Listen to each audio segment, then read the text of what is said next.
Double fertilisation की अगर reference में अगर अपन कहें तो फर्स्ट इसकी जो व्याख्या थी डबल फर्टिलाइजेशन की एंजियोस्पर्म्स में, वो दी गई बाय नोवोस्चिन।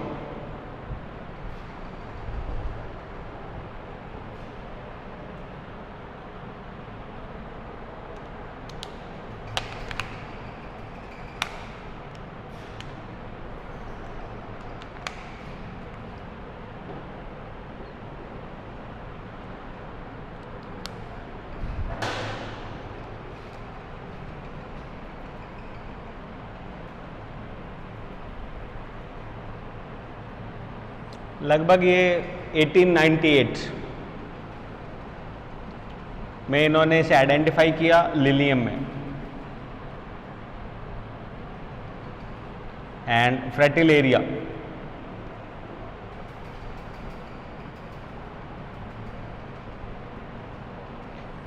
एंड लिलियम के अंदर इसको आइडेंटिफाई किया डबल फर्टिलाइजेशन को। तो डबल फर्टिलाइजेशन की अगर अपन बात करें तो एंजियोस्पर्म्स का ये सबसे बड़ा कैरेक्टर है, ठीक है। ये इसकी एक तरीके से हम कह सकते हैं कि हाँ, एंजियोस्पर्म्स में डबल फर्टिलाइजेशन का गुण है, जिम्नोस्पर्म तक ऐसा कुछ भी नहीं होता। तो डबल फर्टिलाइजेशन को समझने के लिए अगर अपन देखें तो यहाँ पे दो तरीके से फर्टिलाइजेशन, जो कि मैं अभी थोड़ी देर पहले समझा भी चुका हूँ, दोनों फर्टिलाइजेशन प्रोसेस के अंदर एक कंप्लीट हो रहा है between the male gamete and female egg, और सेकंड जो कंप्लीट हो रहा है वो दूसरे मेल गैमिट एंड डबल जो डिप्लॉयड सेल है, मतलब सेकेंडरी न्यूक्लियस जो है उसके बीच में कंप्लीट हो रहा है। तो यहाँ पे हम दोनों के लिए अगर अपन लिखें स्थानांतरण का, तो स्थानांतरण तो हमने समझा दिया, डिफ्यूजन जो है वो कैसे हो रहा है, जो मेन न्यूक्लियस है के पास वो तो डायरेक्ट पहुंच जाता है, लेकिन जो दूसरा है वो वहाँ पे एक अमीबॉइड मूवमेंट के द्वारा क्या करता है, वहाँ पे पहुँचता है, और पहुँचने के बाद में दोनों फ्यूज करते हैं, पहले फ्यूजन फिर दूसरा फ्यूजन, इसलिए हम इसको बोलते हैं डबल फर्टिलाइजेशन। तो यहाँ पे एक एग्जाम्पल बेस अगर अपन समझें तो first male nucleus plus egg cell, अगर ये दोनों के दोनों फ्यूज होते हैं तो इन दोनों के फ्यूज होने से इज इक्वल्स टू जाइगोट, और जाइगोट अगर बन रहा है तो जाइगोट डेवलप एम्ब्रियो। ये सेल n है, ये सेल भी n है, ये सेल हो गई 2n और ये भी हो गई 2n। तो यहां अगर अपन इसकी बात कहें तो हम इसको कह सकते हैं that is true fusion, fusion की जगह फर्टिलाइजेशन।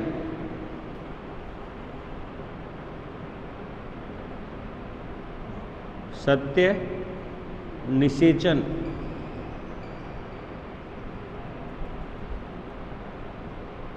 सत्य निषेचन। और फ्यूजन जो हम लिख रहे थे, अगर हम इसको फ्यूजन लिखें तो उसकी जगह हम इसको नाम देंगे syngamy,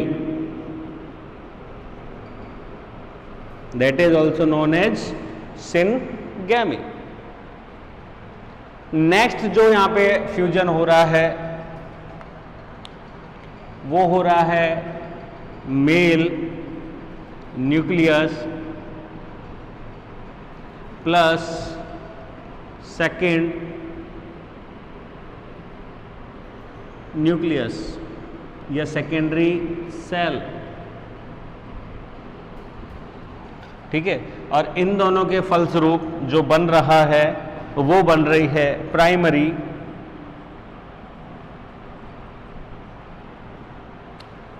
endo spore initial cell, प्राथमिक भ्रूण कोश आरंभिका, ठीक है।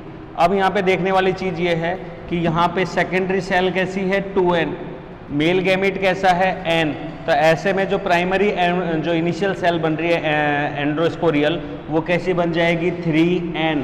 इस वजह से इसको बोला जाता है ट्रिपल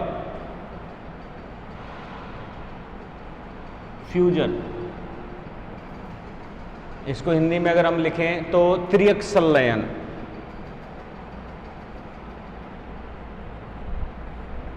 त्रियक संलयन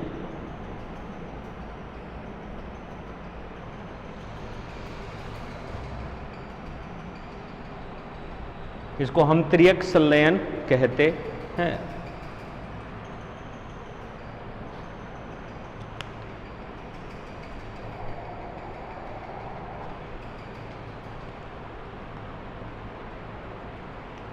एक्चुअली में अगर अपन फ्यूजन की प्रोसेस की बात करें तो फ्यूजन की प्रोसेस दो भागों में बटी होती है।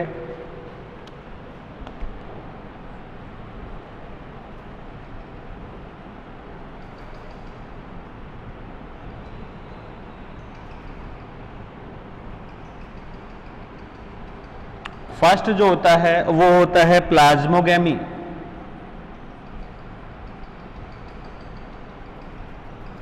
एंड सेकंड जो होता है वो होता है कैरियोगेमी। प्लाज्मोगेमी का मतलब होता है जीव द्रव्य संलयन, और कैरियोगेमी का मतलब होता है केंद्रक संलयन। ठीक है, दोनों का मतलब समझिए। तो यहां पे अगर अपन बात करें तो पहला फर्टिलाइजेशन तो हो गया ये, और दूसरा फर्टिलाइजेशन हो गया ये। इसकी वजह से क्या हो रहा है, डबल फर्टिलाइजेशन। लेकिन जो फर्टिलाइजेशन क्यों हम कह रहे हैं वो एक्चुअली में संलयन है, दो प्रकार के युग्मकों का मिलना। और उस युग्मन की अगर अपन बात कर रहे हैं तो वो युग्मन दो तरीके से कंप्लीट होता है। First one is plasmogamy. एक सिंपल डायग्राम से या लोअर क्रिप्टोगेम से, एल्गिस से अगर अपन समझे तो ये दो सेल्स हैं जिसमें से हम क्या कर रहे हैं, एक को बता रहे हैं मेल और एक को बता रहे हैं फीमेल। ठीक है, दोनों की दोनों कैसी हैं, हैप्लॉइड्स। दोनों की दोनों फ्यूज होगी तो सबसे पहले ये दोनों एक दूसरे के पास आती हैं। ठीक है, तो पास आने पर दोनों कोशिकाएं केवल पास आई हैं, संलयित नहीं हुई। तो इनके बीच की जो टेंजिशनल वॉल है, उभयनिष्ठ भित्ति एक तरीके से, ये उभयनिष्ठ भित्ति जो है वो क्या हो जाएगी, गल जाएगी। और गलने के फलस्वरूप ये कैसे हो जाएगी, एक। तो यहाँ इनके केंद्रक तो अभी दूर दूर हैं, लेकिन इनका जीव द्रव्य जो है वो एक दूसरे में क्या हो गया, cross. That is known as plasmogamy. तो यहाँ पे जब ये दोनों फ्यूज होते हैं तो पहले इनके बीच की भित्ति गलती है और दोनों के जीव द्रव्य क्या हो जाते हैं, एक हो जाते हैं। ठीक है, इसको हम बोलते हैं प्लाज्मोगेमी।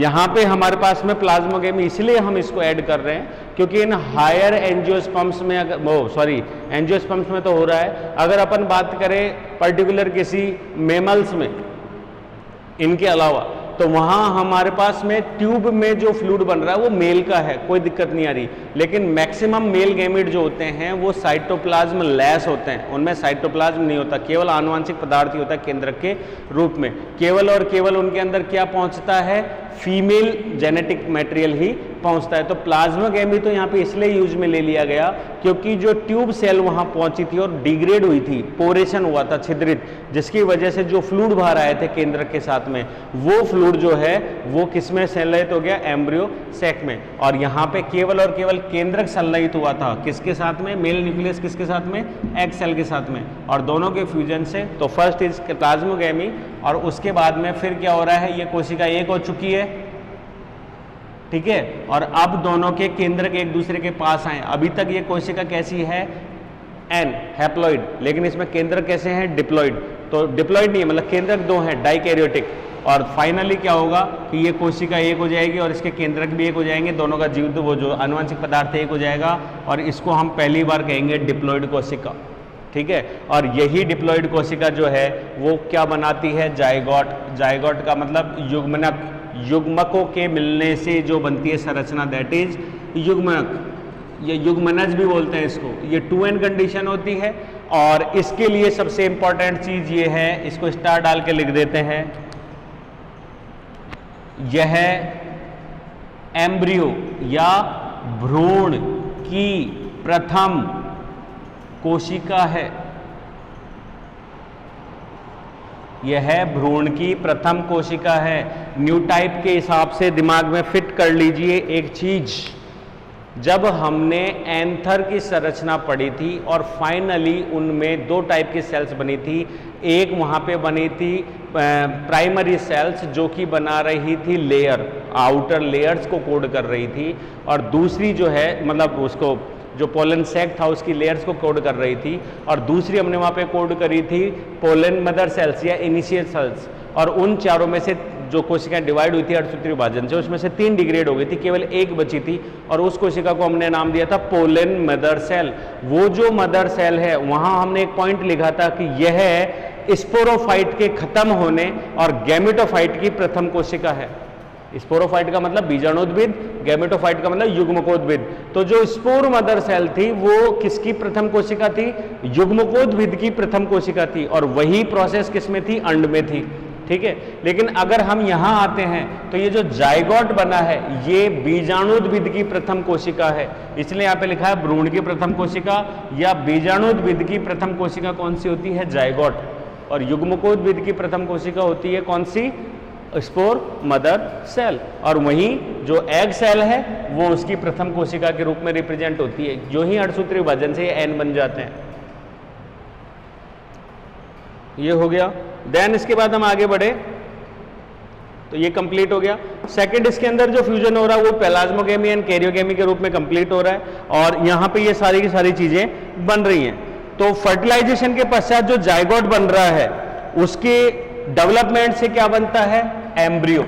और यहां जो बन रहा है ये प्राइमरी एंडोस्पोरियल इनिशियल सेल, ये कोशिका जो है ये डेवलप होके बनाती है भ्रूणपोष, एम्ब्रियो सॉरी एंडोस्पर्म। और एंडोस्पर्म जो है ये इसकी गुणवत्ता या एक विशेष कैरेक्टर है, क्योंकि यहाँ पे एंडोस्पर्म कैसा है? त्रिगुणित, ट्रिप्लॉइड कोशिकाओं से बनता है, जो डेवलप होते हुए भ्रूण को पोषण देने का कार्य करता है। ठीक है, और अगर हम इसी की तुलना जिम्नोस्पर्म से करें तो जिम्नोस्पर्म में जो ये सेल बनी थी हमारी पोलर न्यूक्लियाई, यहाँ पे पोलर न्यूक्लियाई 2 कोशिकाओं के जुड़ने से या 2 केंद्रकों के जुड़ने से 2n हो रही है, वहाँ पे ऐसा नहीं है, वहाँ पे n ही होती है जिम्नोस्पर्म में, और फर्टिलाइजेशन से पूर्व ही ये डिग्रेड होकर एंडोस्पर्म के रूप में या एंडोस्पर्म के रूप में पोषण प्रदान कर देती है, जबकि यहाँ फर्टिलाइजेशन के बाद में ये पोषण प्रदान करती है एम्ब्रियो के रूप में।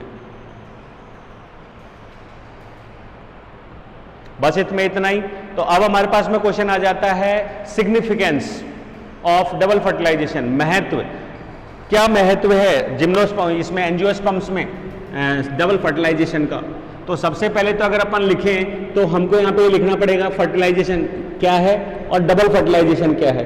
तो फर्टिलाइजेशन में ये हो गया कि प्रथम फर्टिलाइजेशन सत्य फर्टिलाइजेशन है, जिसमें 2 मेल एंड फीमेल गैमीट जो है फ्यूज होकर जाइगोट बनाते हैं, दैट इज फर्स्ट। और दूसरे वाले के अंदर जो है वो एक नेसेसरी फर्टिलाइजेशन है, क्योंकि फीमेल का जो मतलब डिप्लॉयड सेल है जिसको हम बोल रहे हैं सेकेंडरी सेल या सेकेंडरी न्यूक्लियस, वो क्रॉस करता है किसके साथ में? मेल न्यूक्लियस के साथ में, और वो भी वहाँ पे एक त्रिसंलयन करता है, इसलिए हम उसको ट्रू फर्टिलाइजेशन नहीं कहेंगे, लेकिन वहाँ पे जो फर्टिलाइजेशन हो रहा है उसको ट्रिपल फ्यूजन के नाम से हम जानते हैं। दोनों के पक्ष में क्या बन रहा है?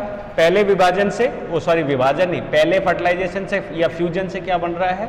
जायगोट। जायगोट कंप्लीट करता है किसमें? एम्ब्रियो में, भ्रूण, और भ्रूण ही अगली पीढ़ी को रिप्रेजेंट करता है। वहीं अगर अपन सेकेंडरी न्यूक्लियस की बात कर रहे हैं जो कि फ्यूज हुआ है, और उसके फ्यूजन से वहां पे क्या बन रही है? प्राइमरी एंडोस्पोरियल सेल, भ्रूणपोष। और ये भ्रूणपोष कोशिका जो है वो विकसित होते हुए भ्रूण को पोषण देने का काम कर रही है। और ये मिटा दिया, कोई बात नहीं, ये हो गया कंप्लीट, पोषण देने का काम कर रही है। तो हमारे यहाँ पे सबसे पहला जो पॉइंट आता है, इन सारी चीजों को तो लिखना ही है, इसमें पहला पॉइंट जो हम इसमें ऐड कर सकते हैं इसके मतलब इन सारी लाइनों के बाद, पहले का मतलब वो है। तो यहाँ पे जो हम मेन चीज लाइन करेंगे कि कुछ साइंटिस्ट या बॉटनिस्ट या एम्ब्रियोलॉजिस्ट की हम बात करें तो उनका ये मानना है कि उस ओव्यूल जिसमें एम्ब्रियो सैक नहीं बन रहा या दूसरा फर्टिलाइजेशन नहीं हो रहा है या एम्ब्रियो या एंडोस्पर्म अनुपस्थित है, उसके अंदर भ्रूण जो है वो अल्प विकसित होता है। एम्ब्रियो क्या हो जाएगा? एक तरीके से इमैच्योर या अल्प विकसित, या फिर विकसित ही नहीं होगा, क्या हो जाएगा? नष्ट। अगर उसमें एंडोस्पर्म अगर एब्सेंट है तो नहीं बना तो, ठीक है, ये हो गया। दूसरी चीज, अगर एंडोस्पर्म डिग्रेड है, अल्प विकसित है, पूर्ण रूप से पोषण प्रदान नहीं कर रहा है। तो इस प्रकार के जो एम्ब्रियो होते हैं वो एक तरीके से वाइबल सीड्स को जर्मिनेट नहीं करते, वाइबल सीड्स प्रोड्यूस नहीं करते। ठीक है, तो ऐसे सीड जो है ना स्टोरेज के काम के हैं, ना नेक्स्ट जनरेशन में जर्मिनेशन के काम है। तो इस प्रकार के जो सीड्स या प्लांट्स होते हैं जिनमें इस प्रकार के सीड्स डेवलप होते हैं, वो फिर क्या कर सकते हैं, वो वेजिटेटिवली ही क्या करते हैं, रिप्रोडक्शन को कंप्लीट करते हैं। सेक्सुअल रिप्रोडक्शन में उनके सीड्स जो है वो वाइबल नहीं होते। दूसरा एक एग्जांपल इसमें ये ले ले तो इस प्रकार के प्लांट्स को या तो हम टिश्यू कल्चर टेक्निक से या फिर वेजिटेटिव प्रोपोगेशन के द्वारा ही क्या कर सकते हैं, डेवलप कर सकते हैं। तो डबल फर्टिलाइजेशन एंजियोस्पर्म्स के लिए सबसे महत्वपूर्ण चीज है, क्योंकि ये डेवलप होते हुए सीड या एम्ब्रियो को पोषण देने का कार्य करता है। एक तीसरा बात और इसमें अगर लें तो जो एम्ब्रियो है, मतलब एम्ब्रियोस्पर्म,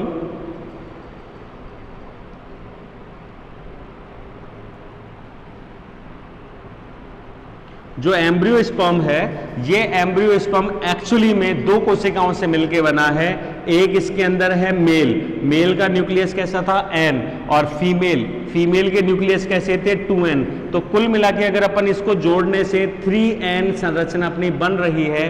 तो इस 3n संरचना में गुणसूत्र या आनुवंशिक पदार्थ तो मेल और फीमेल दोनों के हैं।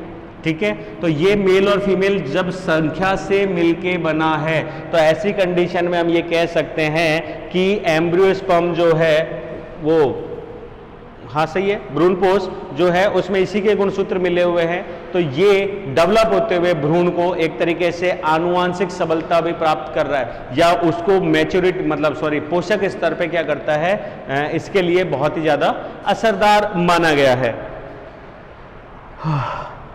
कुछ एग्जाम्पल जैसे अपन दे दें, जैसे कि पोडो स्टेमिनेसी,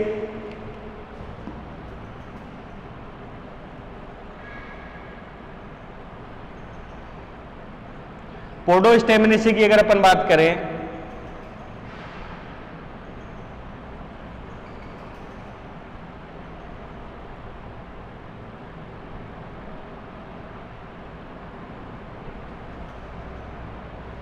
पोडोस्टेमिनेसी में क्या हो रहा है, पोडोस्टेमिनेसी के अंदर यहाँ पे जो भ्रूण है, वो भ्रूणपोष जो है वो डेवलप नहीं होता एक तरीके से। तो यहाँ पे ये आभासीय भ्रूणपोष को डेवलप करते हैं ताकि अपने एम्ब्रियो को क्या कर सके, डेवलप कर सके। सूडो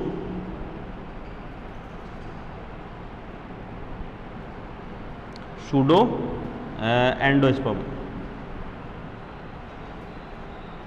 एम्ब्रियोस्पर्म की जगह इसको एंडोस्पर्म लिखेंगे।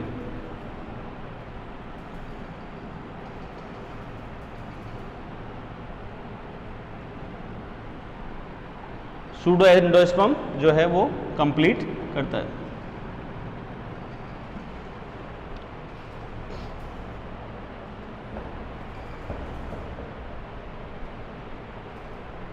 जिम्नोस्पर्म्स में ऐसा नहीं होता, केवल डबल फर्टिलाइजेशन एंजियोस्पर्म्स में ही है, और एंजियोस्पर्म्स में इसका महत्व बहुत अधिक है। अगर ये नहीं होगा तो एम्ब्रियो जो है डेवलप नहीं होगा, वाइबल नहीं होगा। तो बस इतना ही। अब इसमें एक छोटा टॉपिक हमारे पास और आ जाता है, दैट इज एंडोस्पर्म।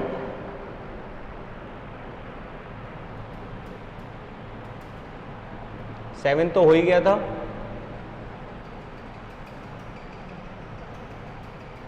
एंडोस्पर्म भ्रूण कोश।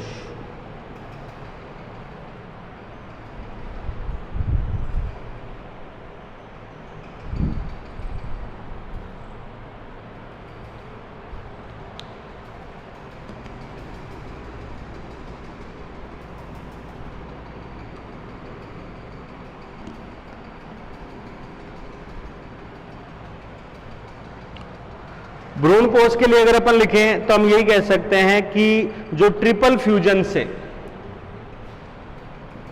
बाई ट्रिपल फ्यूजन से बनी प्रथम कौन सी थी, या प्राइमरी एंडोस्पोरियल इनिशियल सेल निरंतर विभाजित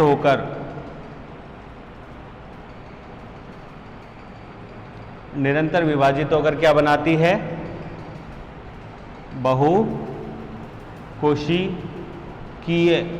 ट्रिप्लॉइड तो है ही, बहुकोशिकीय एंडोस्पर्म। और इनके विभाजन और बनने के संरचना के आधार पे 3 टाइप का, 3 भागों में या 3 टाइप्स में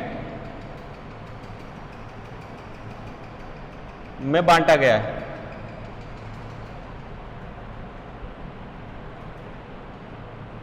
थ्री टाइप्स में बांटा गया है। अगर अपन फर्स्ट टाइप की बात करें, अगर हम 3 टाइप्स की बात करें तो विकास प्रक्रिया के आधार पे, पूरा ही लिख देता हूं।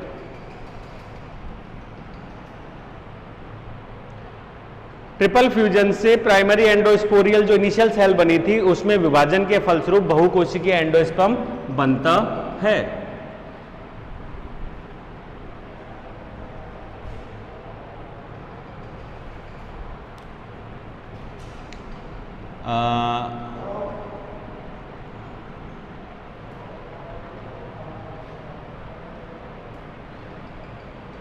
विकास प्रक्रिया के आधार पर भ्रूणपोष 3 प्रकार के होते हैं। अगर अपन सबसे पहले की बात करें तो सबसे पहला पॉइंट हम लिख सकते हैं न्यूक्लियर एंडोस्पर्म। और न्यूक्लियर के लिए हम लिख सकते हैं यहां पे एक तरीके से केंद्रीय।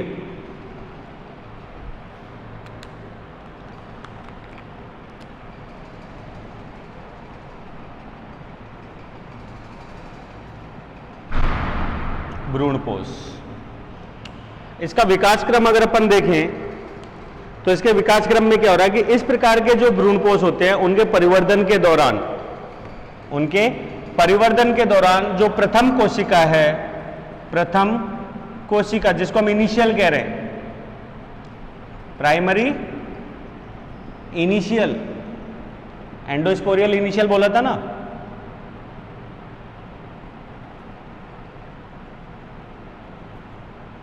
में निरंतर समसूत्री विभाजन होता है, परंतु केंद्रक के चारों ओर भित्ति का निर्माण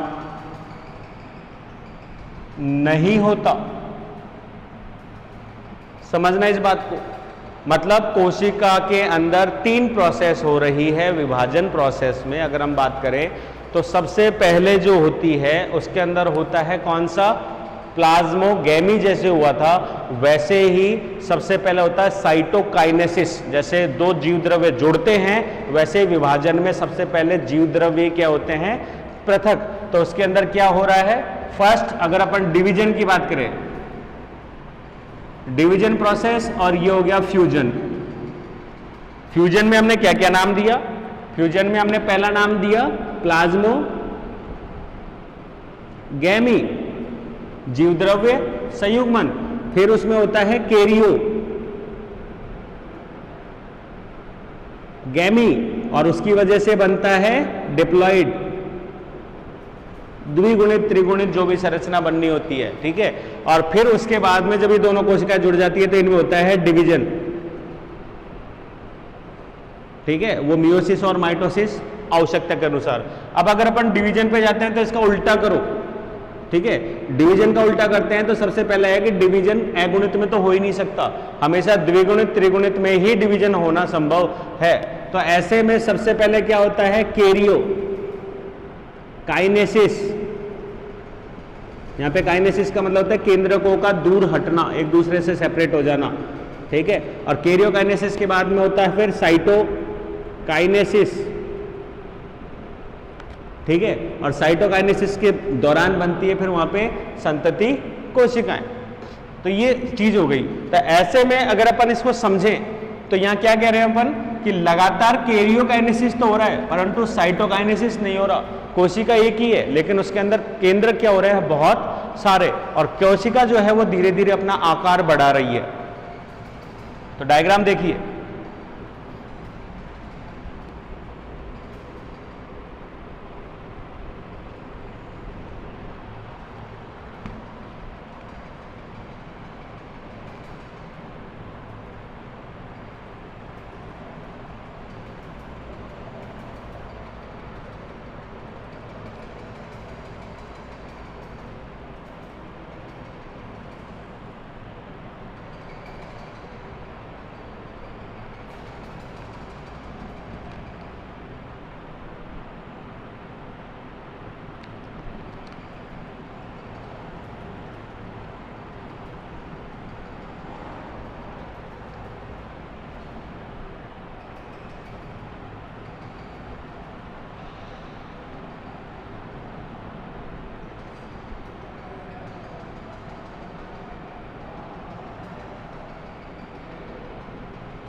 जो ट्रू फर्टिलाइजेशन हुआ था उसके फलस्वरूप ये क्या डेवलप हो रहा है, एम्ब्रियो।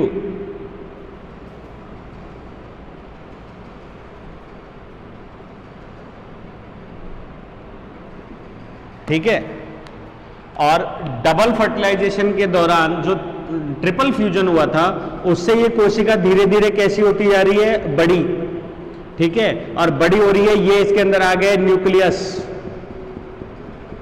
बहुत सारे। ठीक है। और यहां सबसे बड़ी चीज ये हो रही है कि जो ये न्यूक्लियस आते जा रहे हैं इसके अंदर एक वैक्यूल बनती जा रही है और ये जो न्यूक्लियस है ये परिधि की ओर क्या होते जा रहे हैं, सटते जा रहे हैं। तो हमने कहा केंद्रक के चारों ओर भित्ति निर्माण नहीं होता, कोशिकीय संरचना नहीं बन रही।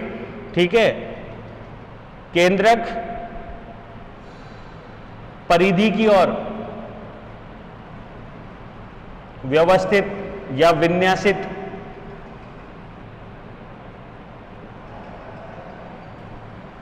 तथा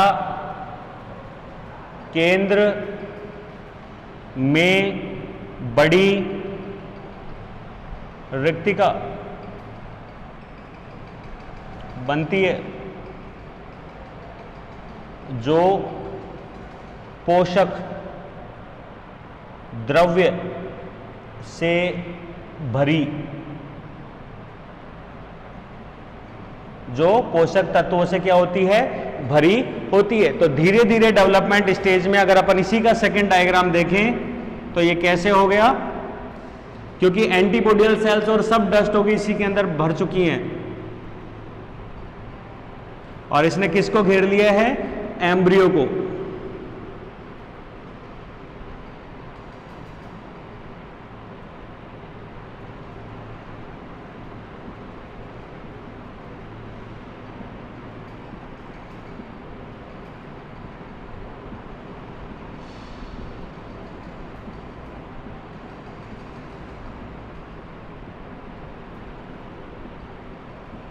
ठीक है।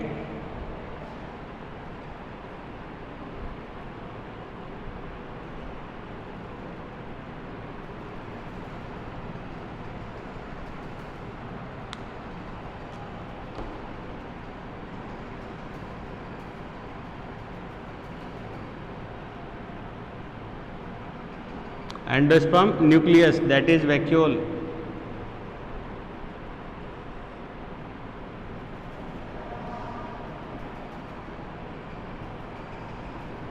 न्यूट्रिएंट फ्लूइड, इसके अंदर पोषक पदार्थों से ये भरी हुई है।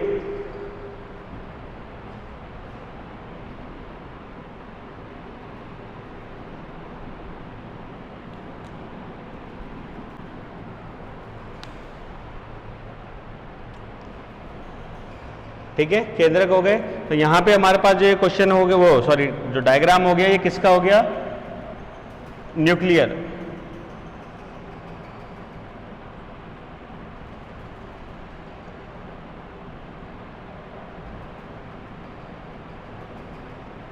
Nuclear endosperm.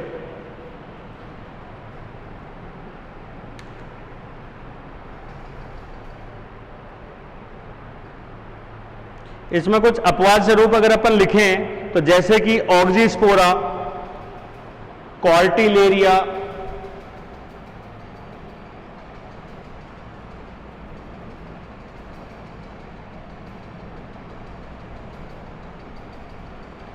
ऑक्सीस्पोरा है, कॉर्टिलेरिया है, इसमें अगर अपन दे आदि में कुछ केंद्रक के चारों ओर, कुछ केंद्रकों के चारों ओर भित्ति का निर्माण होता है।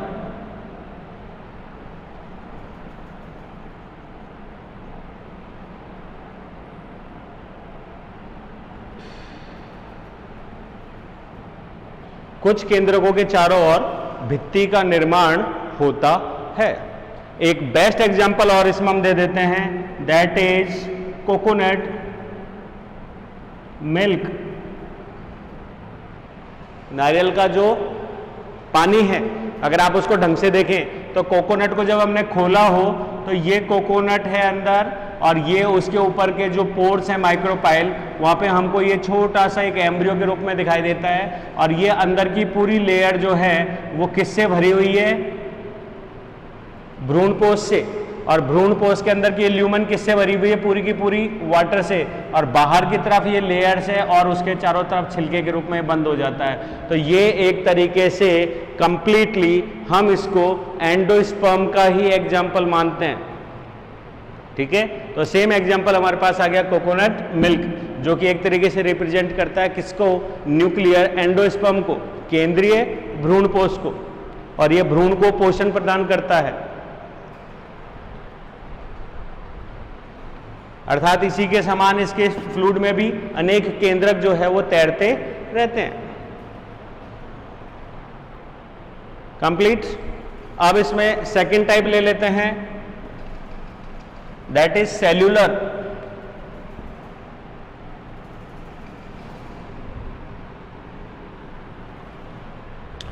सेल्यूलर, सेल्यूलर को हम लिख सकते हैं कोशिकीय।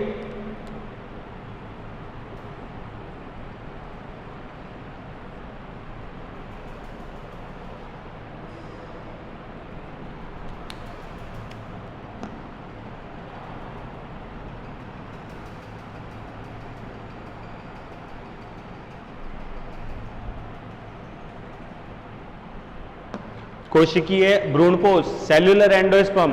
तो इसकी अगर अपन बात करें तो यहां पे प्राइमरी एंड्रोस्पोरियल सेल, इनिशियल सेल में निरंतर विभाजन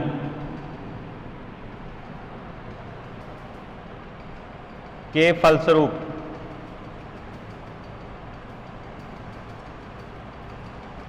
बने केंद्रकों के चारों ओर भित्ति का निर्माण होता है। ठीक है, अर्थात इसकी तरह अंदर से होलो नहीं होती, मतलब एक ही कोशिका में असंख्य केंद्रक नहीं होते, उसकी प्रत्येक कोशिका के अंदर एक केंद्रक होता है। या हम ये कहें तो केंद्रक अपने चारों तरफ क्या कर लेता है? भित्ति का संश्लेषण कर लेता है। और ये एक तरीके से हम कहें तो इसका जो एंडोस्पर्म है वो कैसा हो गया? ठोस। तो ठोस एंडोस्पर्म की अगर अपन संरचना को बनाए तो यहां इसमें दैट इज एम्ब्रियो सैक, ये एम्ब्रियो सैक भित्ति है और उसके अंदर ये सारी चीजें हो रही है।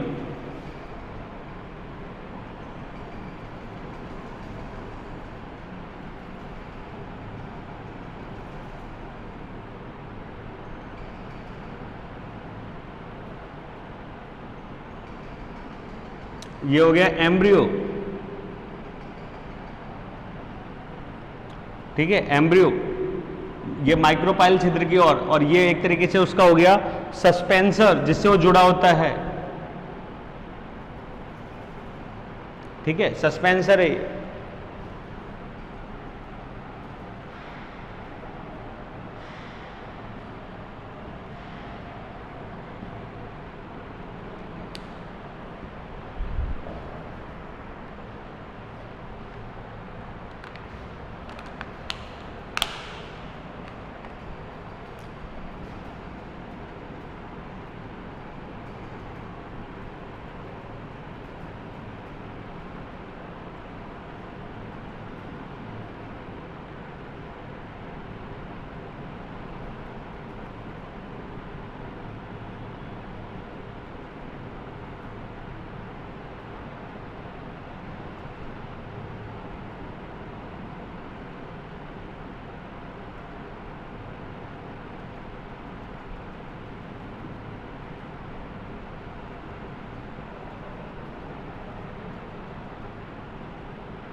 ठीक है, दिख नहीं रहा है तो इसको मैं और ढंग से बना देता हूं ब्लू कलर से।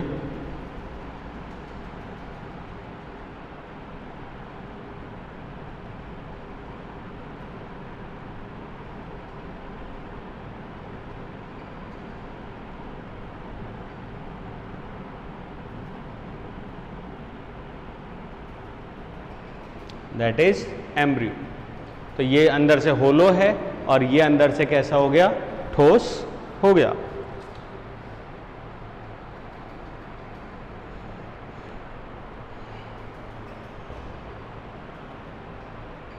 एग्जाम्पल यही दे देते हैं, लाइक कुकुरबिटेसी, मैग्नोलिया, इसके कुछ एग्जाम्पल्स हैं जिनमें इस प्रकार का एम्ब्रियो जो है वो पाया जाता है।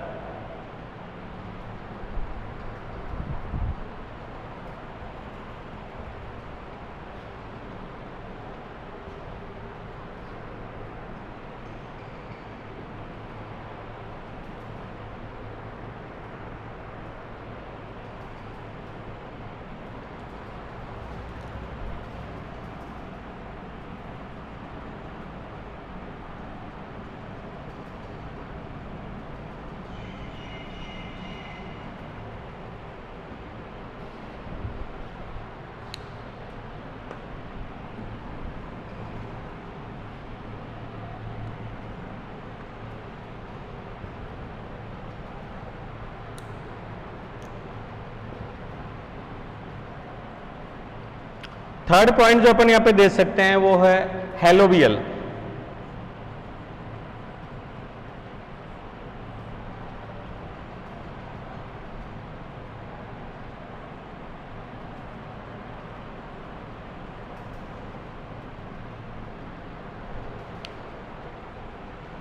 हेलोबियल के लिए हिंदी में हम बोले तो हेलोबियल ही बोल सकते हैं, भ्रूणपोष।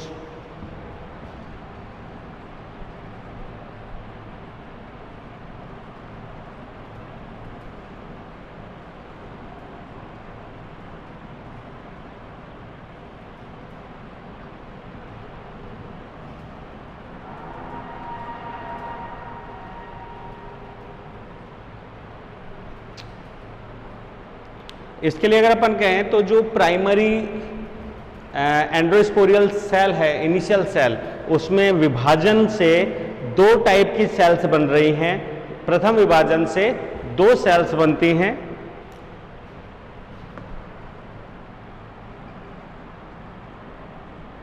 प्राइमरी एंड्रोस्पोरियल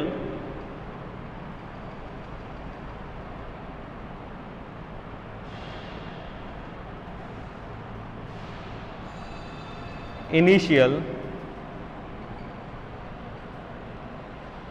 सेल में प्रथम विभाजन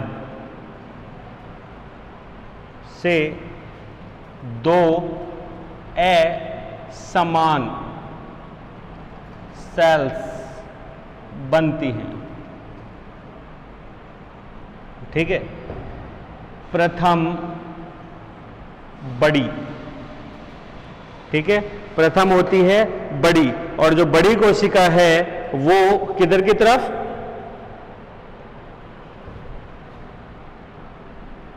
बड़ी कोशिका किधर की तरफ होगी, ये होगी माइक्रोपाइल की तरफ।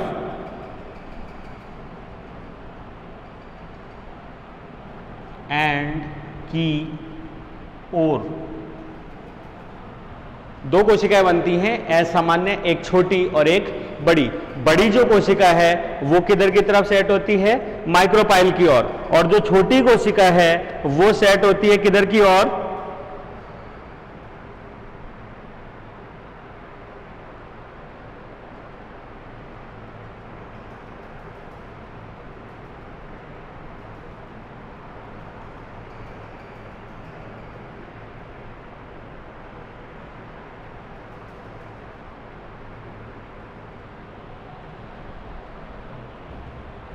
बड़ी कोशिका जो है वो कोशिका बड़ी जो कोशिका है वो माइक्रोपाइल की ओर है, और इसमें निरंतर विभाजन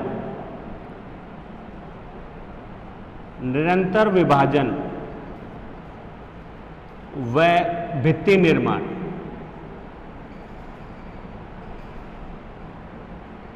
यहां पे जगह कम है इसलिए नहीं लिख पा रहे। तो हमारे पास क्या हो गया, दो टाइप की सेल्स बनी।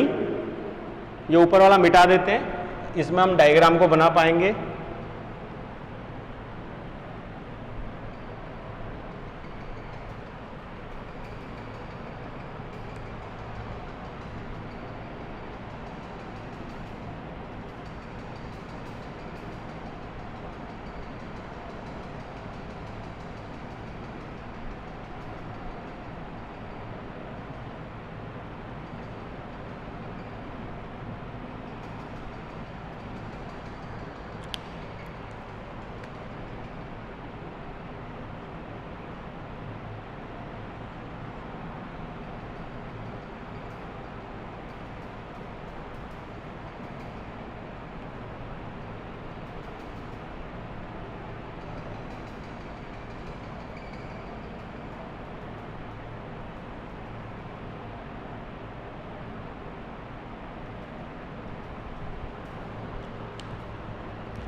कौन से टाइप का हो गया ये, helobial.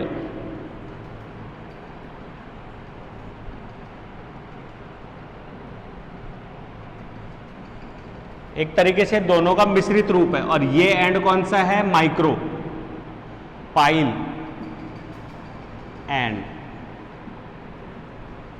That is micropyle and. तो यहां अगर अपन बात कर रहे हैं तो ये तो हो गया एम्ब्रियो।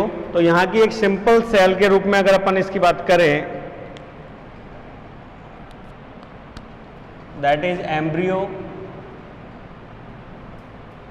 Sac wall. तो ये एम्ब्रियो सैक वॉल है जिसमें ये तो डेवलप हो गया एक तरीके से एम्ब्रियो, दैट इज जाइगोट। ये तो था जाइगोट। और ये कोशिका जो थी हमारी, ये कोशिका कौन सी थी? प्राइमरी एंड्रोस्पोरियल इनिशियल सेल, ठीक है। और इस कोशिका में, क्योंकि ये 3n थी, इस कोशिका में विभाजन हुआ जिसकी फलस्वरूप दो कोशिकाएं बनी, एक कोशिका छोटी और एक कोशिका जो थी वो बड़ी बनी। दो कोशिकाएं बन गई, ऐसा मान्यता है, जिससे एक बड़ी और एक छोटी। बड़ी कोशिका किधर की तरफ स्थापित है? माइक्रोपाइल की ओर। छोटी कोशिका किधर की तरफ है? चलाजल एंड की ओर। तो चलाजल एंड वाली जो कोशिका है वो निरंतर विभाजित हो रही है, ठीक है, परंतु उसके विभाजन के फलस्वरूप जो केंद्रक बन रहे हैं, उन केंद्रक अपने चारों तरफ भित्ति का संश्लेषण नहीं कर रहे, जिसकी वजह से वो कोशिका कैसी हो गई है? Multi nucleate. और वही ल्यूमन की वजह से वो एक परिधि की ओर स्थापित हो जाते हैं। तो ऊपर की तरफ से कैसी है? हेलो, ठीक है। जबकि नीचे वाली जो कोशिका है माइक्रोपाइल एम्ब्रियो की तरफ, उस कोशिका के अंदर क्या हो रहा है? लगातार विभाजन हो रहा है और उसके केंद्रक जो है वो भित्ति का संश्लेषण कर रहे हैं, जिसकी वजह से यहाँ पे जो हमारा पूरा का पूरा भ्रूणपोष है या एम्ब्रियो सैक की हम बात करें तो ये आधा जो है वो ठोस और आधा कैसा हो गया? होलो। तो हम कह सकते हैं कि इस टाइप का जो एम्ब्रियो मतलब भ्रूणपोष है वो न्यूक्लियर और सेल्यूलर दोनों का समावेशित या मतलब आधा आधा मिक्सर कॉम्बिनेशन है, जिसके फलस्वरूप इस प्रकार के भ्रूणपोष बनते हैं।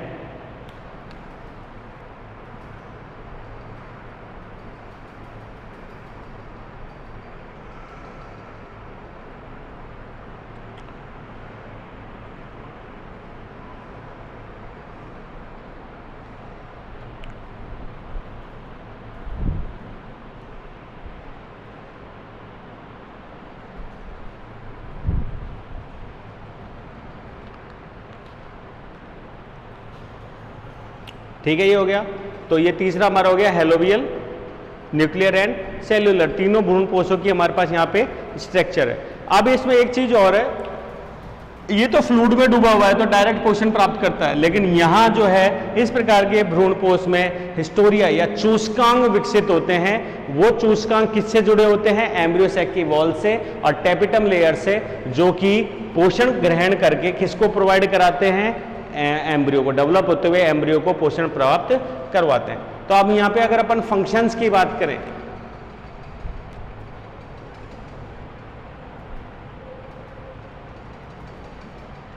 फंक्शंस ऑफ एंड्रोस्पर्म, तो एंड्रोस्पर्म्स के जो फंक्शन है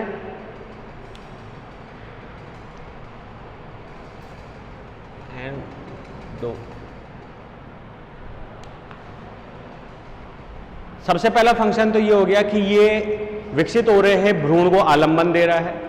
दूसरा सबसे बड़ा फंक्शन इसका ये हो गया कि ये विकसित हो रहे भ्रूण को क्या कर रहा है? पोषण प्रदान कर रहा है।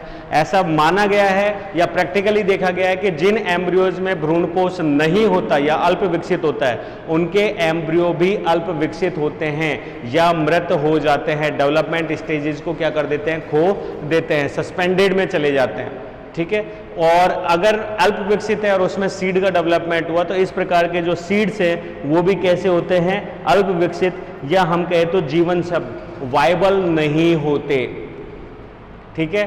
इसके अलावा ये मेन काम जो इसका है वो हो गया किसका? पोषण का। बस काफी है। तो हमारा फर्टिलाइजेशन टॉपिक जो है कंप्लीट होता है। इसके बाद अब हमारे पास में टॉपिक बनता है एंडोस्पर्म हो गया। अब हमारे पास नेक्स्ट टॉपिक बनता है embryo, different type of embryo और एम्ब्रियोज का डेवलपमेंट, ठीक है। तो आज की क्लास में इतना ही, थैंक्स।